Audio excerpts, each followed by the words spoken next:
مريت محل معروف لحماية السيارات، قلت له ابي لك كبة شيء على المرتبة ما تتشربه.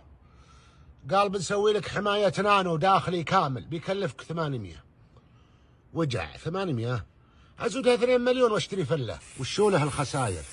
خط بخاخ النانو ب30.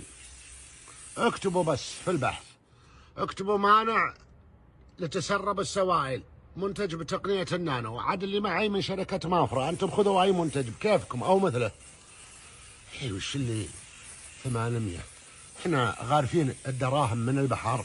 بخيت كل مراتب السيارة وفايض منه بعد، ببخها على كنب البيت.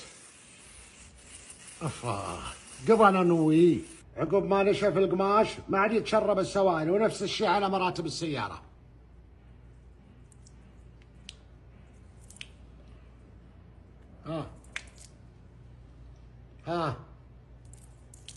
قوموا زينوا اشياءكم بانفسكم يا مال الغنيمة.